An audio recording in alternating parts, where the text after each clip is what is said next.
Welcome to Bloomberg Technology. I'm Emily Chang, currently sheltering in place in San Francisco. Stocks surging out of the gate today, then paring back their gains. This on news that a promising drug from Gilead to treat COVID-19 has apparently failed in a Chinese clinical trial. We are standing by for the daily White House briefing. This as 4.4 million new people have filed for unemployment. This bringing the total number of jobless claims beyond 26 million, bringing U.S. unemployment to about 20%, nearing that 25% unemployment rate we saw during the Great Depression.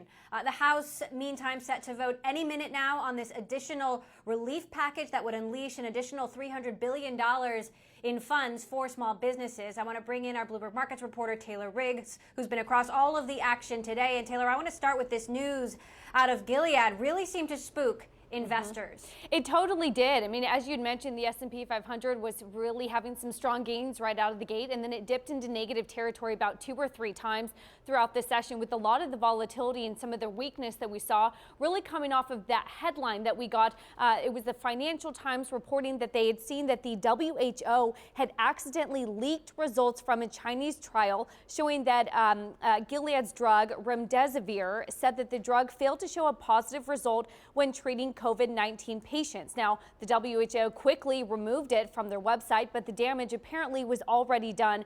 Gilead and a scientist, we should note from their end, then came out and said that the study of the results that were accidentally published were really mischaracterized. And they said that the trial was stopped early because not enough patients could be found. You know, with sample statistic size, if it's too small, the results effectively are inconclusive. Still, as you can see, not only the damage to Gilead Sciences, but the damage to the rest of the market had already been done. It just shows you really how sensitive all the markets are to any news about a vaccine or a virus, really in any direction.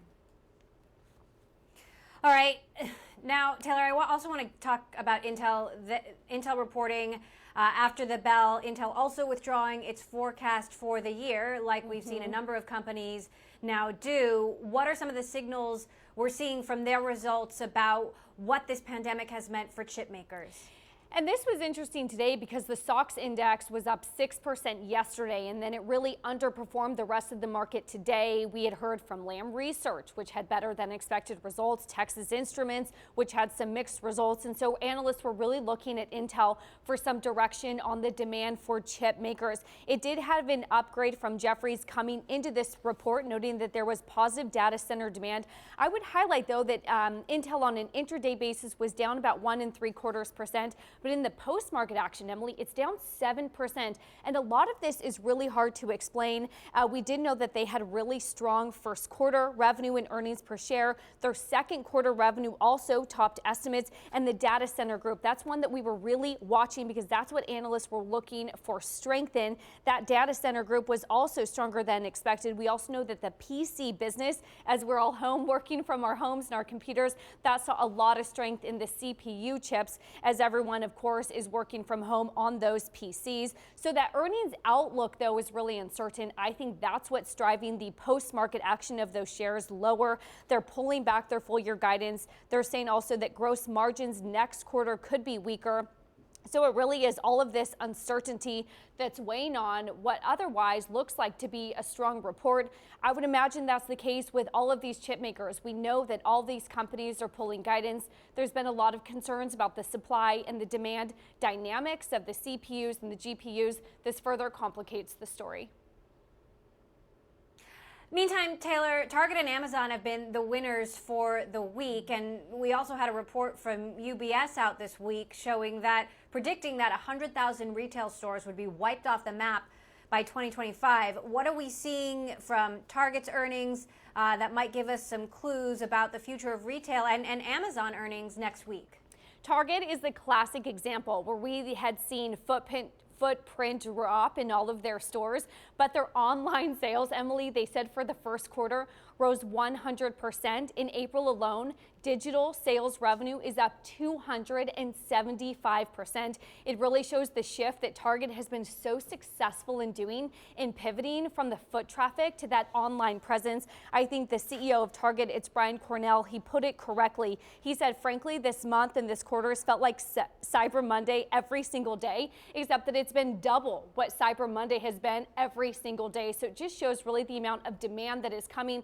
The clothing and some of the inventory on the apparel side hasn't been good, but the consumer staples and the grocery business has been doing really well. And that's what gives us insight into Amazon. We know that digital sales are going to be very strong. We know that that grocery business with their Whole Foods connection also going to be very strong. I'll leave you with one more note from an analyst here. Amazon raising now to a street high price target of $2,900 from Goldman Sachs. They are saying, of course, all of this highlights the demand that Amazon has and really strengthens that long-term growth rate. Amazon is now going to be competitive and build that deeper moat around all of their businesses once this is over. All right, well, we will be across Amazon earnings next week, as I know you will as well. Taylor Riggs for us in New York. Taylor, thank you so much for that update. Meantime, a scoop on Apple. Apple will start selling Macs using its own Apple-designed chips starting next year. I want to bring in Bloomberg's Mark Gurman, who got the exclusive scoop on this story. Mark, not good news for Intel. What does this mean? Yeah, hi, Emily. Thank you for having me. And yeah, just to touch upon the earlier discussion, this could actually be one of the contributing factors to Intel's stock being down most of the day, as much as 2%, with the rest of the market, particularly tech stocks, surging. You know, Apple is not the biggest customer for Intel processors, but it's one of the biggest and most important brands. And so Apple switching away from Intel processors pretty much tells you everything you need to know about the status of the Intel CPU business. It means Apple feels like they found, a better replacement for that. So it's significant from that perspective, for sure. How long do you expect the transition to take, especially given the production disruptions due to COVID-19 and in general just how long it'll take to get these new chips in place and the computers on the market? So when Apple did the transition to Intel processors 15 years ago, that took about a year and a half, 2 years. I think this is actually going to take a little bit longer. I think you're going to see quite a few years with Apple offering Macs with both its own processors and Intel chips, mostly because Intel still does a better job than Apple potentially would on the high end in terms of graphics processing and more advanced processors for the more expensive Mac Pro and MacBook Pro. But I believe you'll start seeing in the first half of 2021 transition to products like the MacBook Air, maybe some other entry-level desktop computers to the Apple chip. What does this mean in terms of Apple's bottom line? Obviously, we're waiting on some new phones later this year that you've reported on, but talk to us about how these devices generally shore up the overall portfolio strategy. Yeah, so this is very important to, Apple's strategy of building more components in-house and having much stronger control over its whole ecosystem. If it was up to Apple, they'd basically have no component partners, right? They really want to build everything on their own. You can see that over time they've been building and designing more and more parts, and so this is a continuation of that. But at the same time, this is the most ambitious effort, right? Mac processors is a very, very difficult game, right? Being able to build a chip for, a full-fledged computer is a bit more advanced than building one for a phone or an iPad or an Apple Watch or a TV, right?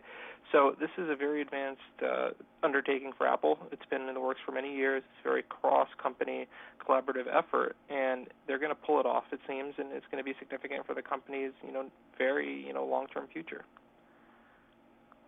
All right, Mark Gurman for us. Thank you so much for your reporting there. Coming up, we're going to talk about Trump's latest ban on immigration, how it could impact the tech industry. We'll hear from the CEO and co-founder of the immigration firm Boundless. We will also take you to the White House as soon as that White House briefing begins. The president saying it should start about 5:45 p.m. Eastern time. When it begins, we will take you there. This is Bloomberg.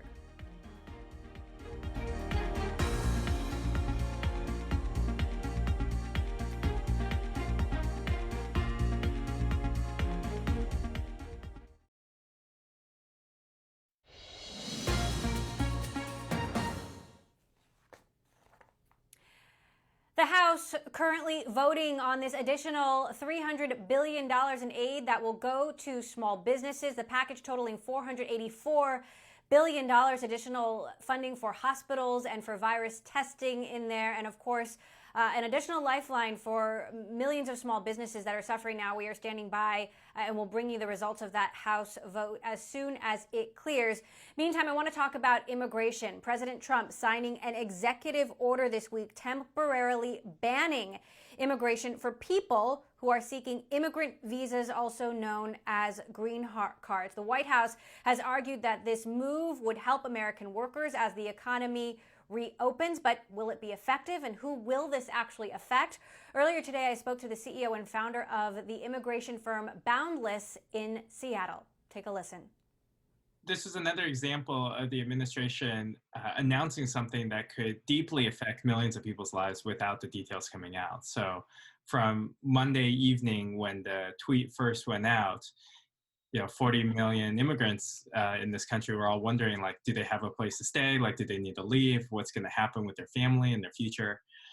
And it wasn't until yesterday afternoon that the first wave of actual details of what's in the executive order were released, that were signed. What's your understanding of who this affects most? So everyone who's currently in the United States is not affected by this order.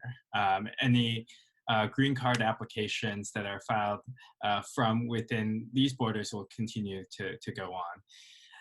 And there's a couple of carve-outs for spouses and minor children of U.S. citizens. But for the most part, this really only affects family members of legal permanent residents or green card holders in the U.S. who are currently abroad. Now, part of the argument from the administration is that this is to curb job competition at a time when you've got 22 million Americans filing for unemployment just in the last 4 weeks. There's bound to be more. What about that argument? I mean, I think that everyone is empathetic to the plight of all the Americans that have lost their jobs due to the pandemic and to the various stay-at-home orders. However, there's a significant inconsistency between what the purported goals of this executive order are with what its outcomes will be. And so none of the actual categories that involve work and employment are affected. So that's both on the temporary side, so the H-1Bs and various other work-related visas that allow people to come to the country and work. Those are exempt from this rule, as well as of all of the green cards that are issued on behalf of work, over 90% of them are issued for when the individual is already in the country. So say current students who are transitioning into work-related situations. And so for the most part, like the only people affected by this, if you think about it, are spouses of green card holders. So we're keeping loved ones apart from each other. Parents and children of green card holders and parents of U.S. citizens who are generally not the ones who are going to be competing in the job market. So you used to work at Amazon and Microsoft, companies that employ thousands of immigrants. The CEO of Microsoft, Satya Nadella, is an immigrant, the co-founder of Google, Sergey Brin, Elon Musk. What impact do you think this could have if extended on the pipeline for critical talent in Silicon Valley? So this first order, even if extended, will reduce overall green cards issued in the U.S. by about 33% every year. But it will not, in the short run, affect the lives of the tech workers, especially across those large companies. What the administration has said is that they are now going to review those temporary visas and temporary work permits. So the H-1Bs and the Ls and the Os and the other visa categories that do affect thousands and thousands of people across the technology industry in the coming weeks. So, right, there are a lot of workers in Silicon Valley on H-1B visas. I mean, if those come into question, that's kind of huge, isn't it? It'll have a very significant impact on the industry. And even before it goes into play, you can imagine that the productivity and the mind state, and we receive countless inbound requests as an immigration company of people just exceptionally worried about their well-being and their future in this country. If you couple this with the fact that the USCIS, which is the agency that processes immigration paperwork, as well as the State Department, have essentially been shut down over the past couple of weeks, and this may continue in the foreseeable future. Any changes that involve like work-related or employment-based, like immigration categories for these tech workers, will inevitably come across this giant backlog of applications. And so the entire process for everyone that's involved is going to extend and be dragged out much longer than it used to be, which puts even more people's lives in limbo. For example, right now, even number of people who are here on temporary work visas and H-1Bs are not sure how their renewals will be processed or how it would work if they were to ever lose their jobs or try to transfer to another company, because the administration and the government currently aren't processing applications. Boundless helps immigrants streamline the immigration process. What does this mean for your business? And I know you've said you're hiring. Are you still hiring given this uncertainty? We are, because we believe in the long run of the fact that, you know, in times of great uncertainty is exactly at times when people need the most help, right? The amount of time that we spend with our customers, the amount of questions that we're answering has risen dramatically since this pandemic started. And it's something that we believe that we're obligated to is provide a source of truth and a source of comfort and a source of confidence to families who previously either had to pay thousands of dollars that they may not be able to afford for immigration lawyers, or be left on their own trying to figure out how to navigate this wildly complex and changing process. So short and long term, how do you think this impacts the U.S. economy? We know there's uncertainty, but there's one thing we know for sure, which is that the president has halted immigration as of short run. In reality, it doesn't change much because because of the way that the consulates and embassies have shut down currently, and that they're not conducting interviews. People aren't coming to this country right now, anyways, other than those who are either actively trying to help on frontline medical work or are the world's leading epidemiologists and scientists trying to help find a cure or vaccine for this. And by the way, there are exemptions here for medical professionals and researchers. You know, obviously this, you know, we don't know which way this is going to go. What are you anticipating in terms of how the pandemic in general will change your business? What I'm really worried about with not only just the pandemic, but also what the administration is doing, and especially in the long run, is if we go into a world where the United States is not the destination where people from all around the world want to make their better lives for themselves and chase their dreams. And so the idea that like student visas and applications have declined for 3 years in a row for the first time, and the number of green cards and new immigrant applications have started falling, is a terrifying concept for on a 15 to 20 year time horizon for the future of America. What lessons should the U.S. government take from this? The first is that clarity matters, and it is far more important to during a time when there's so much other uncertainty to be as clear as possible when issuing new policies so that people can best accommodate and adapt to them. And the idea that we are announcing dramatic sweeping rule changes before the details are actually ironed out leaves millions of families in limbo, and during a time when we actually desperately need everyone to be as engaged and involved as we can within our communities.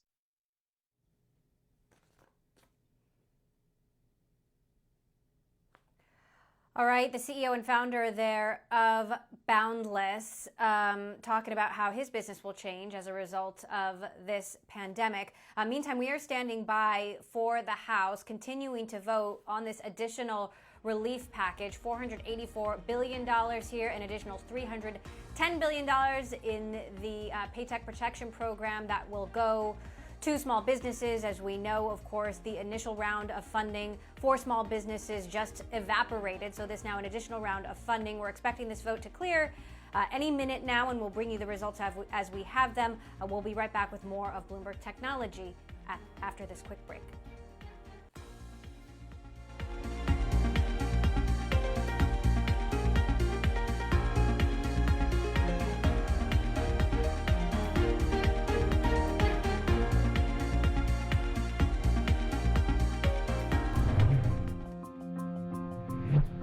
There is a part of this which you simply have got to rise up and meet. And it's a battle that has to be fought. The emotional roller coaster for me is not an insignificant one.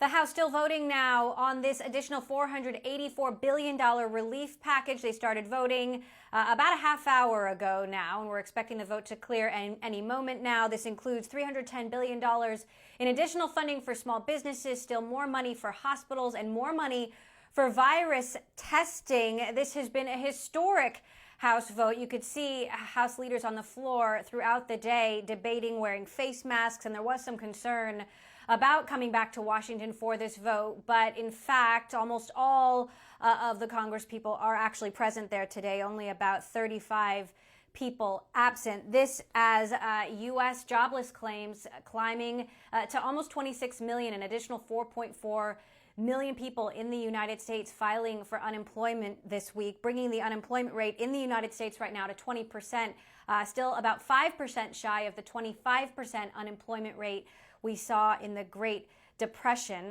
We are also standing by for the daily White House briefing. The president has said that briefing will begin about 5:45 p.m. Eastern time, about 20 minutes from now, as we continue to wait for House leaders widely expected to pass this vote on the new spending package, which would bring the amount of stimulus that the federal government has approved to almost $3 trillion. Again, standing by for the White House briefing. We'll have that for you as soon as it begins. I'm Emily Chang. This is Bloomberg.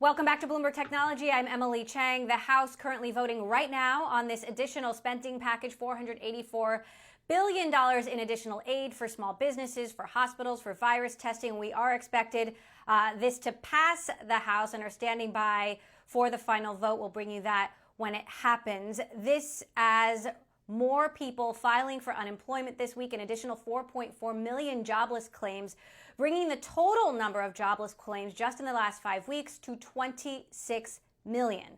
For those lucky enough to still have a job, most of us, or many of us, are working remotely using tools like Slack. Joining me now, Slack CEO Stuart Butterfield. Stuart, thanks so much for joining us again. You've been pretty open about how you've been experiencing this quarantine. It's been a struggle for a lot of us. Curious for an update on how you're adapting, how your teams are adapting now that we're, 6 weeks into this? Yeah, 6 weeks in, and I would say starting to feel the effects of the long term. After the adrenaline wears off. It's obviously a challenging time for many people, and some of us are fortunate enough to have fewer responsibilities. Others are going a little stir crazy, being locked in an apartment by themselves. At the other end of the spectrum, you have people confronted with a great deal more childcare than they're used to. There's like bright spots here and there. A lot of people reporting, a little bit more enjoyment, spending more time with their families or getting back into cooking. But there's an undeniable feeling of a lack of normalcy and kind of a desire for more certainty. And I think we're a ways off from that being real. In the meantime, I think for us as a company, from the conversations I have with customers and just kind of what I'm seeing out there, there's more of a willingness to take risks, to engage. I mean, I think if you asked executives at some of the companies that have had to make this transition 3 months ago, whether they thought they could switch to work from home inside of a week, they would have said impossible. And suddenly when you have to do it, what seemed impossible becomes possible. So last time we spoke, you told us about a surge in new paying customers, and I wonder, are there any additional metrics you can share? Are you still seeing that surge, and how long does the surge last? For example, Netflix had, a record quarter, but said this quarter is as good as it gets. You're not going to see that bump or another bump like that for the rest of the year. Well, I can't give any real updates right now because we just entered into our quiet period leading up to earnings. I can say, looking really broadly across the spectrum, we have customers that are very directly and immediately impacted by this, people in travel and hospitality. But we also have 110,000 customers in 100 plus countries around the world. It's every type of business, every vertical, every segment, every size.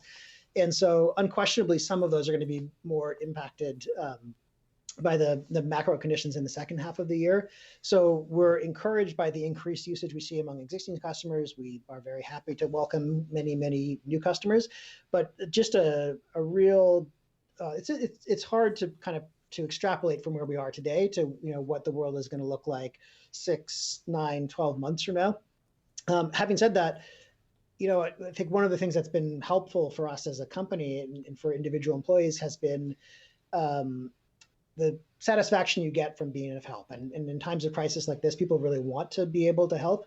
So that's been really nice. We have, a significant number of the world's top research labs using Slack. We have NGOs organizing like Frontline Foods to deliver, keep restaurants in business and deliver food to frontline workers and medical workers across the country.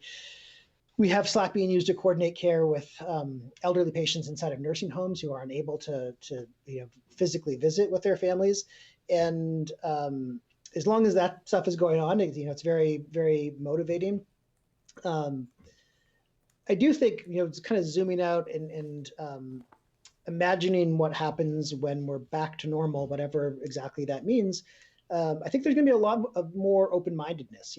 We had talked about organizations being pushed 6 months or more down this path of inevitability towards digital transformation. And I think that's been recognized by many other people. Wayne Kurtzman at IDC, an analyst who covers us, thinks like this is a 5 to 7 push. And once you're forced to make these changes, you start to wonder what else is possible. What else that we thought was too hard can we actually accomplish? And I think it'll open up possibilities for organizations to become the kind of digital business they really wanted to become. Now, I should mention, Stuart, the House now has enough votes to pass this new relief package. The vote's still ongoing, but enough votes now to pass. Curious, when we spoke last time, you said it could be as long as 6 months before folks return to work at Slack, at least in the office. Has that timeline changed for you? Are you plotting a return to work plan yet, or is it just too soon? It's just too soon. I think we're thinking in terms of what is the minimum date, before which we're definitely not going to ask or expect people to be in the office, and when is it going to be when is it going to feel okay to say to people who want to be able to get out of the house and want to be able to have another place to work that they're able to use the office? It's very difficult to see any kind of return en masse in the next couple of months. And I had an interesting conversation with a customer yesterday, CEO of a mid-sized bank, who said, I think it's a lot easier to manage 100% work from home workforce than an organization that's 50-50. And I think there's an element of truth to that. So if you're not the kind of organization that needs to be in the office, and we're privileged to be in a position where we've been able to make it work, working from home, there's no incentive to be first. There's no prize given out. And I think you'll see some resistance among employees to go back until they feel like it's really safe. Meantime, we're hearing about more and more layoffs, Google slowing hiring through the end of the year. We talk about these jobless claims thus far, but even just being here on the ground and hearing what companies are dealing with, we know that more are coming. How concerned are you about how badly this will hit the tech economy? I mean, you went through the financial crisis and also the dot-com bust. This seems like it could be worse than both of those.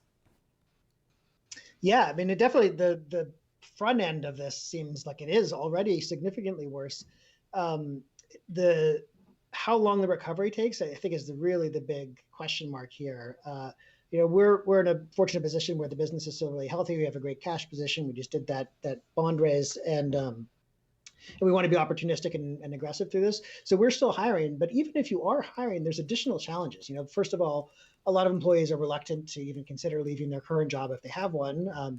People are just a little bit more conservative, but also there's challenges around onboarding employees in an entirely remote way. There's challenges around feedback and recognition, promotions, how you organize teams, how you keep people motivated. We're getting to the point where now I think this is our 7th week. And so there's been 7 kind of classes of new employees who have never actually been able to come to the office and meet their new coworkers. For now, it's fine. We're not set up for that, so we have to really alter the way that we're operating in order to take advantage. But yeah, I can see contractions. I can see a lot of organizations kind of holding steady and staying in a little bit more of a defensive mode, almost certainly through the rest of this year, and maybe even through the better part of next year as well. The president this week halted immigration into this country. I know you were raised in Canada. You've got a lot of your employees are based in Vancouver. What's your reaction to this, and will this impact your business? I mean, yeah, it will. It'll make it harder. We have people who have green cards in process, and we have 15 offices in 10 different countries around the world, and we have in our U.S. offices people from all over the world. And I'm obviously not going to be supportive of this. I think it's a bad thing for us. It's a bad thing for tech companies, but I also just think it's a bad thing for the country. I mean, this is a country of immigrants. Obviously, the problems that we're facing today are not because there's this influx of foreign workers taking away American jobs. There's a pandemic and we're under lockdown. So, I hope this is a short-lived move. As someone who has benefited from the hard work of immigrants from across the country, both CEOs of big companies, but also just people who do everyday regular jobs all over the place. Many of our nurses, many of the people in agriculture, doctors, lawyers, and my hope is that this is a temporary blip and we kind of get back to being a more welcoming country as quickly as possible. Meantime, I know that Slack has a partnership with Zoom, and you have a personal relationship with CEO Eric Yuan. Curious for your thoughts on their security issues and some of the backlash against Zoom. Do you think that it's warranted? I don't know the particulars of every security issue, so there might be some of the criticism is warranted, and I know that Eric's come out and said that they have work to do. On the whole, though, it's a product that I use every day. I don't even know how many hours I'm spending on Zoom. They're a good organization and work really hard, and we have a lot of customers in common. And I know they've been extremely responsive to their customers, and nothing but respect for Eric and the team there. Has it made you reconsider any of the ways that you're building security and privacy into Slack and Slack's products? We've had a different approach from the beginning. We win a lot of deals on the basis of security, and I'm thinking about healthcare, financial services, government contractors, and the difference really comes down to Slack ends up storing a lot more information on behalf of our customers, and so there's a kind of a higher threshold of security that we need to meet there. Versus calling, which is much more kind of ephemeral and temporary.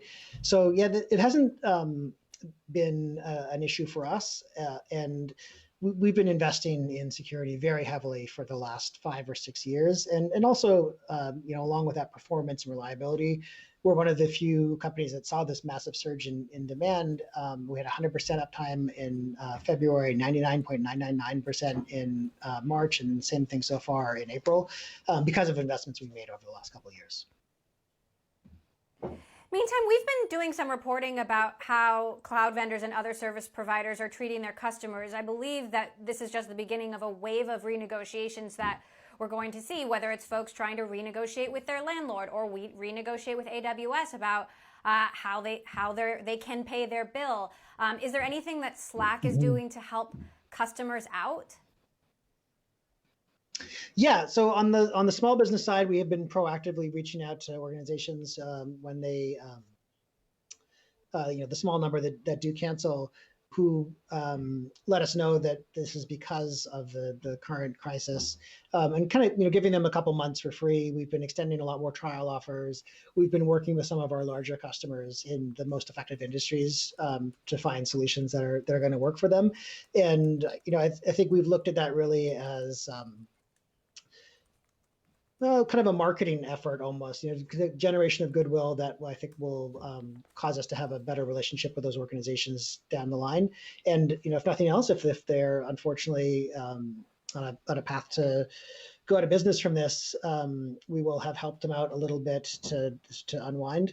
It's not going to affect every company. I think there's a lot of organizations that are rightfully perhaps taking advantage of the current environment to try to find concessions all over the place and cost savings. But I also feel like that's something that's going to shake out over the next, I don't know, month, maybe 2 months at most, because I think we've gone through a lot of that already. All right. Stuart Butterfield, always appreciate you stopping by to share your thoughts with us. I really appreciate you taking the time today. So thank you. Thank you. Great to be. We're going to be talking a little bit more about Zoom and some of the security backlash that they are facing. We'll be right back with that story after this quick break.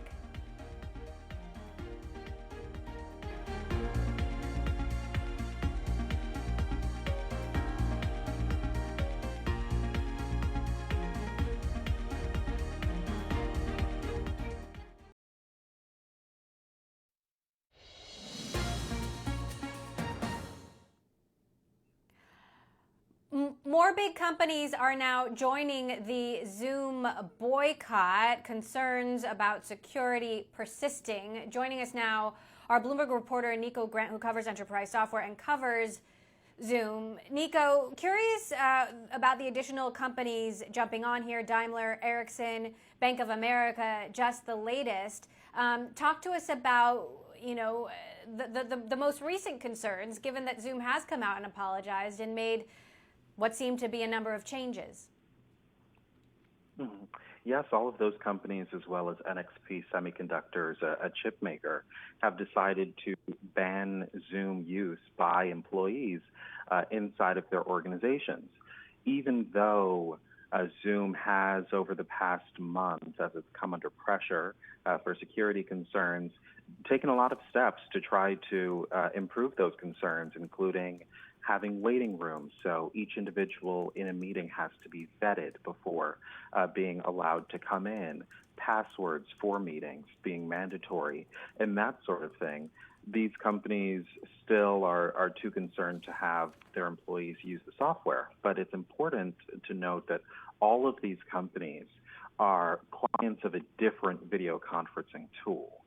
So in the case of Daimler, for instance, and Ericsson, they use Microsoft software, which competes against Zoom. And so this is really for meetings with clients, meetings with partners, external meetings that may happen, and of course, internal meetings between employees who just prefer the interface of Zoom.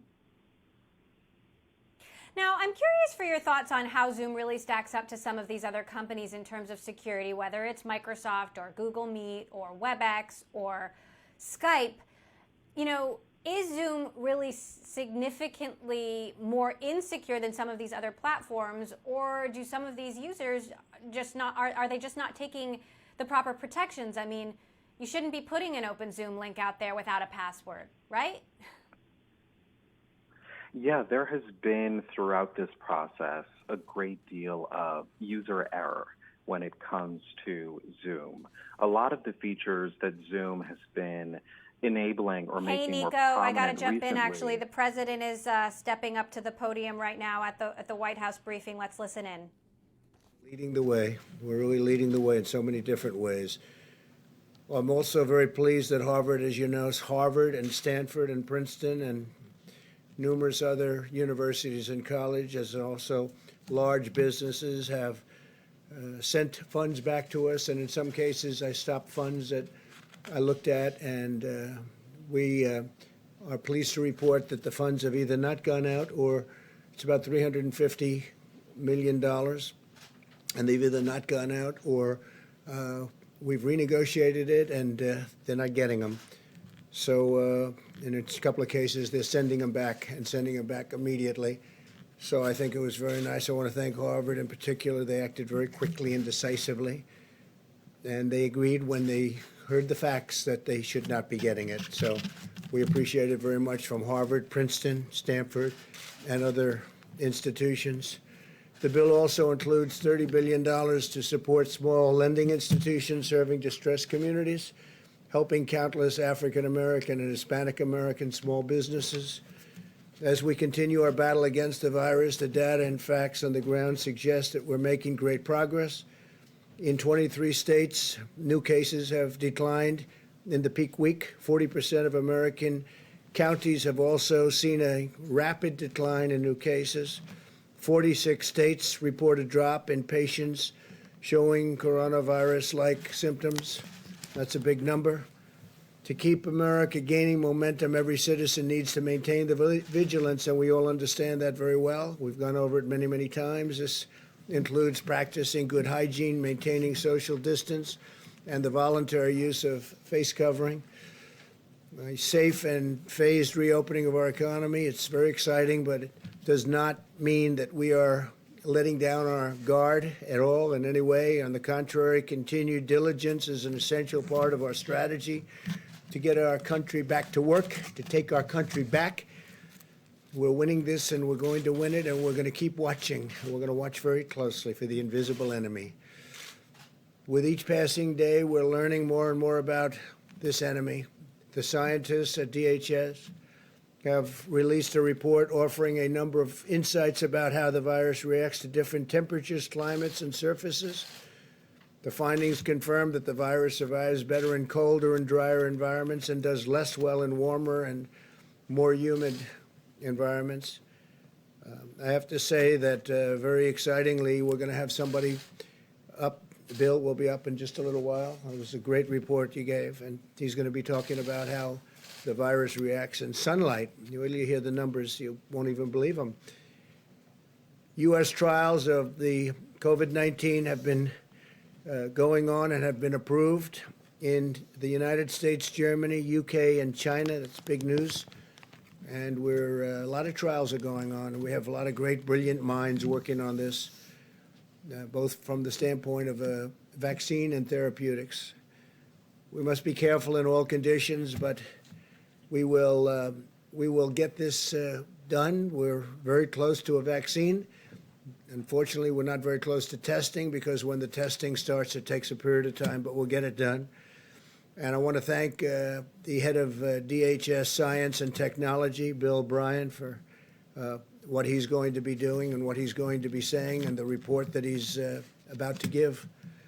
I think it's going to be something that nobody's ever heard. It'll be brand new information and very important information. My administration continues to leverage the Defense Production Act to dramatically increase the manufacture and delivery of critical medical supplies. We finalized 3 contracts to produce 39 million more N95 masks in 90 days. And as you know, we're also using a sterilization process, some great equipment that will sterilize the masks up to 20 times per mask. So that's like ordering 20 times more masks. And it's working very well. We just want the hospitals and the institutions where it is to use it. A lot of people don't use it. They're so used to getting a new mask, they don't want to use it. They want to go and immediately get a new one. We're asking them to use the sterilization process. Every bit as good, up to 20 times, think of that. In addition to ramping up our domestic assembly lines, we also have airlifted nearly 750 million pieces of personal protective equipment into the United States through our Project Airbridge, which has been an incredible thing to watch. It's really a military operation. The Vice President is now providing each governor with an exhaustive count-by-county breakdown of the privately distributed personal protection, and this is equipment and things that are incredible. It's personal protective equipment. It's incredible, and it's all brand new and at the highest level. We're getting only the highest level. And also, we're looking at essential gear within their states, and it's being delivered to different states quickly and as we speak.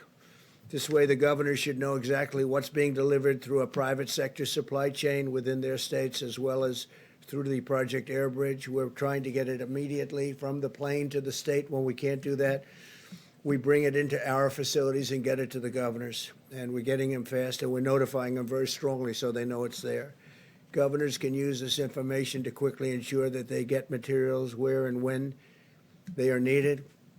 Today, I also want to extend my special thanks to our nation's incredible county emergency management teams who have been working relentlessly for weeks around the clock, end on end, to serve their communities, help distribute critical supplies, and save countless American lives.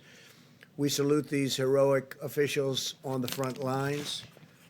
As we continue to develop potential therapies, the FDA has recently begun a national effort to expand access to convalescent plasma donated from the blood of those who have recovered from the virus. The blood of these donors contains antibodies that can potentially reduce the severity of the illness in those who are sick, and frankly, those that are very sick.